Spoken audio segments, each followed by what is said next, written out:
Hello everyone, welcome to Ted's Nerd World. I am Ted. I hope you're doing well, and I want to thank you for joining me today because I got something really cool I want to show you, okay?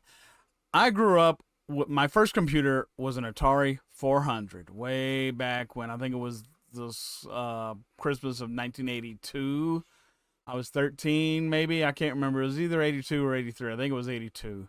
But either way, what I got for you here is, let me just show it. Yeah. This is now on the Atari webpage. It is a Mini 400. Now, I have already signed up for the mailing list on this when it's available. It's only $119, and the keyboard doesn't work from what I've read, but it does have some games built into it, and you can put a USB stick on it and play some other games that are compatible, it says. So I guess we'll see what that means. But look at that. You got that picture there. It comes with a controller, and that's a little bit of a close-up of it. And it's just so clean, and that is exactly what the 400 looked like. That's the controller. You have the old classic Atari controller. Yep. And those are just like the old boxes they used to come in also. Wow. That is awesome. And that's the stick it comes with. It's an updated version, a USB version of the old stick, and I hope the internals are better than the old ones were. Because, yeah, they didn't last long at all. So, okay, well, there's that again. All right, well, let's scroll down and have a look at this. I already put on the wait list for this because I just want to see. And it's just cool, so why not? I've got a 400. I'm going to show you here in just a second. But this just tells you a little bit about the history of it. It's a half-size version of the distinctly styled Atari 400, emulating the whole 8-bit Atari range from the 400 to the 130XE. So just about any of the old Atari computer ROMs that you may have or games that you may have around somehow, you could play them. And the Atari 5200 home console. I wonder if it played like the 2600 versions. That'd be cool. So I wonder which emulator it's got in the side of it. Included is the CX stick, a recreation of the classic Atari CX40 joystick with an additional 7 seamlessly integrated function buttons and a USB. 7 buttons? Play one of the 25 built-in games, including Bruce Lee, maybe?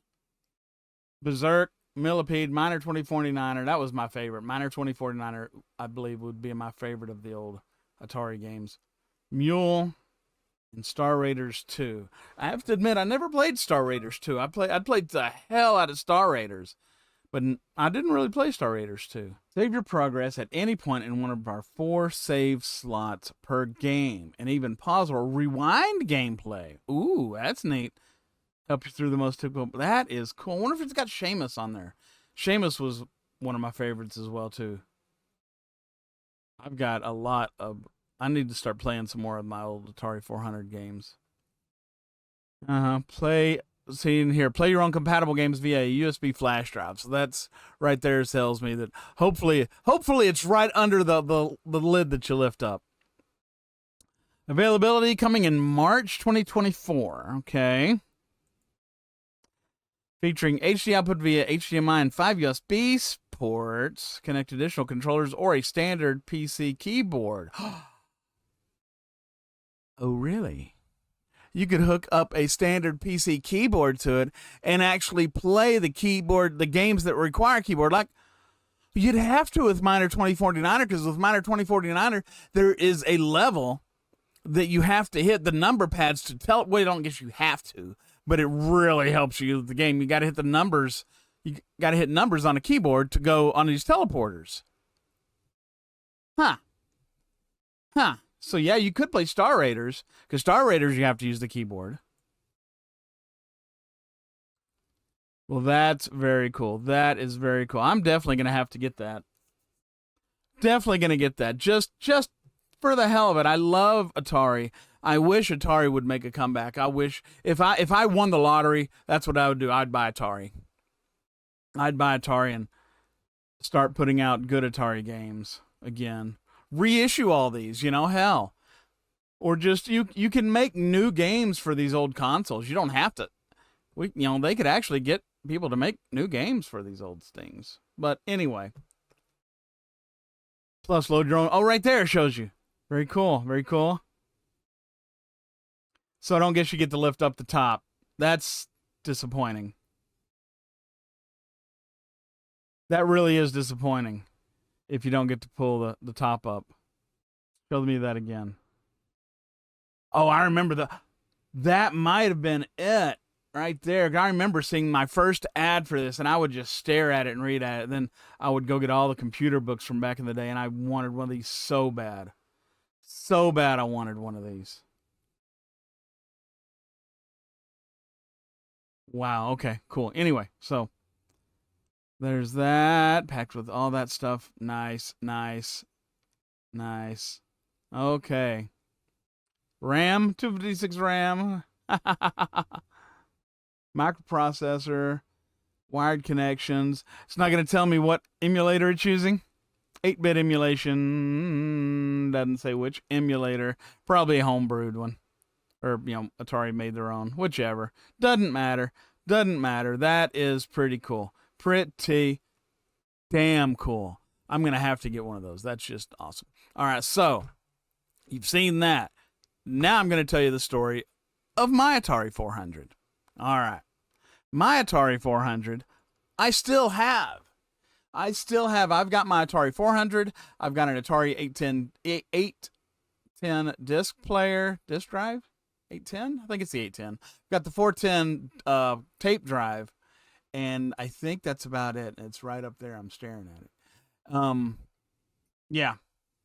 I can't remember if it's a 410. I think it's 410 and 810 tape and disc drive. But anyway, and I've got my 400 here. And I also, at one point, had an Atari 800 XL with Atari, I think it's a 1050 disc drive, the better, the higher up ones and all that. I had so many games for it, so many cartridges, so many floppy disks, and I would spend hours playing that thing and messing around. I even called BBSs on that. Bulletin board servers back in the day. You'd dial them up with the modem. And what originally got me into computers, of course, was the movie War Games.